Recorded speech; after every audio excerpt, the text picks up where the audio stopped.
Musrenbang menjadi media interaktif dalam menetapkan program kegiatan di tahun 2023, ucap Wali Kota Subulu Salam Haji Afan Alfian mengawali kata sambutannya pada saat memberikan sambutan Musrenbang di Kecamatan Penanggalan.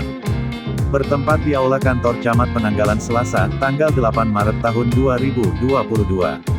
Wali Kota mengingatkan kepada peserta Musrenbang agar forum Musrenbang ini dijadikan forum penjaringan aspirasi dan kebutuhan masyarakat karena selama ini Musrenbang cenderung dianggap sebagai kegiatan formalitas saja.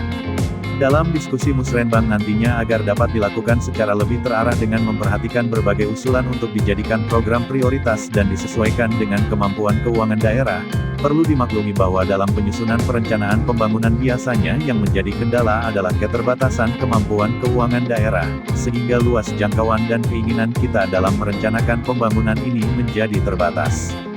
Dalam pelaksanaan Musrenbang ini agar kiranya dapat serius dalam menentukan program yang benar-benar mendesak sesuai dengan kebutuhan masyarakat luas. Di Kecamatan Penanggalan dengan resmi kami nyatakan dibuka.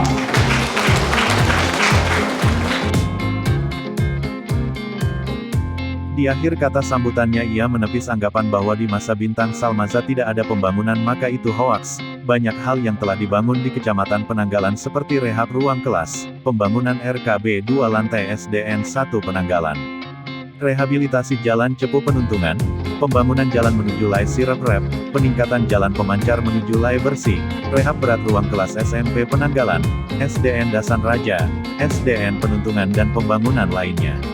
Turut hadir Ketua DPRK Ade Fadli Pranata, anggota DPRK Dapil Penanggalan Karlinus, Sadam Ali Husain Tumangger, MZ Arido Bancin, Sekda Taufik Hidayat, Kepala Bapeda Ali Tumangger, asisten, para kepala SKPK, Forkopimcam Penanggalan yang diikuti para kecik dan para tokoh.